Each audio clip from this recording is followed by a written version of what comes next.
힐러리 클린턴 전 국무장관과 부동산 재벌 도널드 트럼프가 미국 대선 경선의 분수령인 미니 슈퍼화요일 경선에서 나란히 큰 승리를 거뒀습니다. 이번 경선 결과 박성호 YTN 선임 기자와 함께 분석해 보도록 하겠습니다. 안녕하십니까? 네. 자, 지금 어느 정도 윤곽이 나온 거죠? 그렇다고 봐야죠. 우선 오늘 5군데씩 있었는데 네. 물론 공화당은 노던 마리아나라고 있었지만 그 트럼프가 가볍게 이겼고요. 그 미국령이고요. 네. 그걸 제외하면 5개 주에서 열렸는데 우선 공화당 측에서 보니까 트럼프 후보가 확실하게 3곳을 이겼고요. 네. 그다음에 오하이오주는 그 존 케이식 후보가 거의 주지사입니다. 네. 그래서 오하이오주는 내줬고 나머지 한 곳이 남아 있는데 거기도 아마 트럼프가 상당히 유리한 국면이 아닐까 이렇게 보입니다. 미주리주인데요. 네. 그렇게 보이고 그러니까 정리하면 공화당은 트럼프 후보가 5군데 중에서 3군데는 지금 이겼고 한 군데 네. 졌고 하나는 우세다 이렇게 볼 수 있고요. 네. 민주당 쪽으로 와 보면 역시 5군데 중에서 클린턴 후보가 3곳을 확실하게 이겼고요.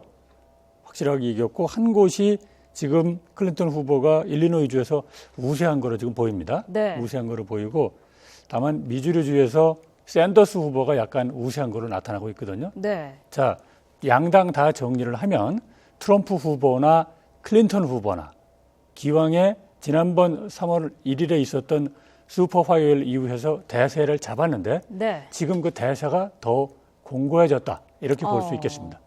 그 말씀하신 지역 가운데 이 트럼프 후보가 오하이오 주에서는 이 지역의 주지사인 존 케이식 후보에게 졌는데 이 부분은 변수로 작용하진 않을까요? 그래서 이렇게 봐야 되겠죠. 2가지가 있습니다. 네. 자, 트럼프가 지금 공화당 지도부에서도 좀 몰아냈으면 하는 마음이고 네. 오바마 대통령은 말할 것도 없고 나머지 트럼프 이외의 후보들도 좀 저 사람이 좀 안 됐으면 좋겠다라는 이야기. 더 나아가서 일반 유권자 중에서도 저런 형태의 선거 전략을 펴고 네. 저런 형식으로 말을 하고 하는 사람이 대통령이 돼야 되겠느냐 회의론이 상당히 많이 있는데 네. 그러면 트럼프 대세를 좀 저지시킬 수 있는 것이 케이식 오하이오 주지사가 한 번 이겼는데 네. 될 거냐? 아직은 아니다라는 평가가 훨씬 많은 것 같고요. 오히려 지금 오늘 공화당 5개 중에서도 보면 네. 2등은 거의 테드 크루즈가 하고 있어요. 네. 루비오 후보는 선망의 대상이었지만 사퇴를 했죠. 네. 그러면 케이식 후보가 오하이오에서 이겼지만 트럼프를 약간 저지하는 데 얼마나 기여를 할까? 그 기대감은 있지만 네. 큰 변수가 될 것 같지는 않다라고 오히려 보이고요. 테드 크루즈 2위가 바싹 따라잡고 있기 때문에 네. 자, 지도부에서는 테드 크루즈를 밀 거냐라는 고민에 빠지게 돼 있죠.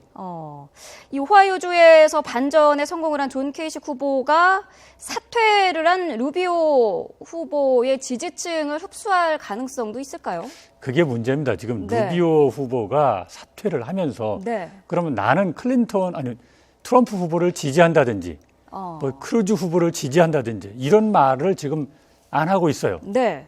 그래서 이게 만약 트럼프를 지지하겠다 하면 트럼프는 거의도 되는 거겠죠. 네. 다만 트럼프가 지금 상당히 이기고 있지만 이런 분석은 지배적입니다. 자, 7월까지 전당대회까지 갔을 때 과연 트럼프가 필요한 대의원의 과반수를 확보할 것이냐 네. 라는 게 관건입니다. 아직까지 과반수 가지 못했거든요. 네. 그러면 이 상태로 가면 과반수 안 될 가능성도 있어요. 만약 과반이 안 되면 어떻게 하느냐. 공화당 전당대회에서 지도부가 과반이 안 됐으니까 네. 자기들이 조정을 해가지고 다른 후보를 공화당 대선 후보로 지명할 수도 있습니다. 그렇군요. 자, 지금 미국 경선에서 확보된 대의원 수를 보고 계신데 네. 이거는 어떻게 분석을 좀 할 수 있을까요? 이거는 지금 현재까지 오늘 그 경선 결과가 다 반영이 된 건 아니거든요. 네. 아닌데 현재까지 지금 추세를 이제 보여주는 거죠. 네. 근데 특징인 게 있어요. 지금 460, 370, 163 하면 그럼 루비오 후보는 이제 사퇴를 했죠. 그렇죠. 그러니까 크루즈가 있었고 그 밑에 케이식 후보는 아직 안 나와 있죠. 네. 그러니까 이거는 이제 오늘 집계되기 전에 트렌드를 보여주는 건데 추세를 네. 보여주는 것인데 오늘부터 공화당에서는 플로리다나 오하이오 같은 경우에 승자 독식 제도를 도입을 했거든요. 네. 그러면 앞으로는 좀 더 뭐라 그럴까 윤곽이 트럼프가 확실히 가느냐 아니면 누가 따라잡느냐라고 하는 것이 좀 더 극명하게 드러날 수 있는 계기가 되는 겁니다. 네. 자, 그런데 반 트럼프 전선도 지금 계속해서 확대되고 있는 양상인데 그럼에도 불구하고 트럼프 지지층이 두터워지고 있는 모양새란 말이죠. 그렇죠. 어떻게 설명할 수 있을까요? 우선 반 트럼프 정서는 이미 사퇴한 제프 부시 60억 원 이상을 썼답니다. 그 네. 반 트럼프 광고하는데 그렇게 하고요. 지금 또 하나 어떤 단체가 만들어지려고 합니다. 네. 그는 뭐냐면 트럼프를 떨어뜨리기 위한 어떤 그 위원회를 만들고 단체를 만드는 건데 아주 조직적으로 해보겠다라고 벼르고 있고요. 네. 자, 그런데도 불구하고 트럼프는 여전히 인기죠. 왜 그럴까요? 우선 미국의 중하층 백인 노동자 계급에서 압도적인 지지를 받고 있습니다. 그분들은 네. 우선 내 직업이 좀 위태롭다. 특히나 이민자들이 많이 들어와서 위태로워졌다. 또 하나, 자유무역 때문에 내 직업이 안정성이 해치고 있다. 네. 자유무역 협정이. 그 두 개를 집중적으로 트럼프가 공략을 하고 있기 때문에 네. 그게 상당히 먹히고 있고요. 그런 다음에 또 트럼프 개인적인 그 성향이 있어요. 하여튼 무조건 워싱턴 정가의 현재 모습은 반대입니다. 네. 그래서 이번에 오늘 5개 주에 투표를 한 공화당원 등을 상대로 출구 조사를 해봤어요.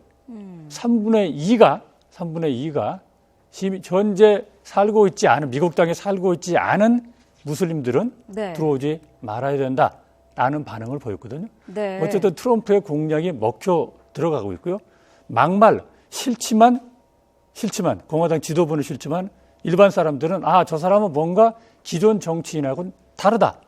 그 다름의 방점을 두고서 네. 좋아한다고 합니다.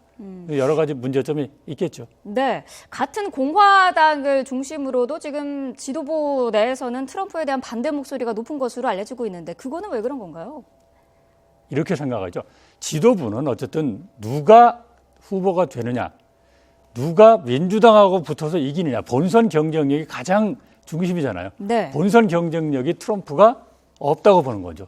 여러 여론조사를 보면 트럼프는 샌더스하고 붙든 클린턴하고 붙든 어떤 민주당 후보하고 붙어도 지는 걸로 전국적인 여론조사에서 나타나고 있기 때문에 네. 공화당 지도부로서는 신경을 안 쓸 수가 없겠죠. 네. 자, 민주당 결과도 좀 분석을 해보겠습니다. 클린턴이 압승을 거뒀다라고 말씀을 하셨는데 자세히 좀 다시 한번 설명을 해주시죠. 그러니까 클린턴이 지금 지난번에 슈퍼 화요일에 3월 1일에 한 것, 네. 거기서 상당히 엄청나게 이겼거든요. 네. 근데 오늘도 보니까 아까 5곳 중에서 3곳은 확정적으로 이겼다고 했잖아요. 네. 근데 이긴 표차가 대단합니다. 어. 자, 승자 독식하고 달리 민주당은 누구나 다 득표에 배분해서 득표율에 따라서 대의원이 배분이 됩니다.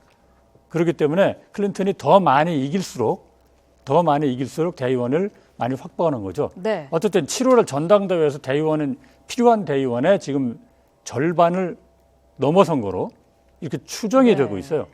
그런데 윤재인 앵커도 이 언론사 기사나 또 사이트에 가보면 약간 대의원 수가 다르죠. 숫자가. 그건 다를 수밖에 없습니다.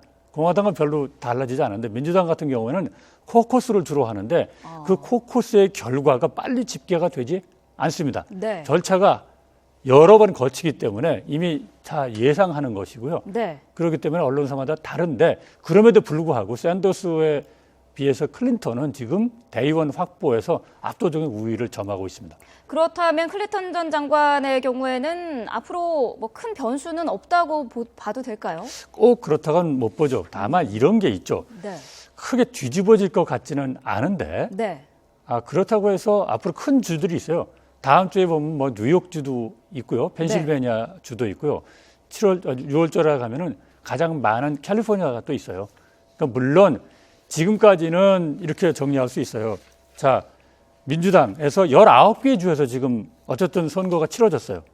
공화당 21개 주에서 치러졌거든요. 그럼 네. 현재까지 치러진 걸 따지면 민주당은 전체 대의원 중에 한 50% 절반이 윤곽이 드러나는 겁니다. 네. 드러나고 공화당은 60% 정도가 드러나거든요. 자, 오늘 5개 주까지 합치면 거의 다 누가 대세냐 하는 것은 거의 확정이 됐다, 결정이 됐다 이렇게 볼 수가 있는 것입니다. 네, 알겠습니다. 자, 미국 대선의 분수령 미니 슈퍼 화요일 지금까지 나온 결과 자세히 분석을 해봤습니다. 박성호 선임 기자와 함께했습니다. 고맙습니다.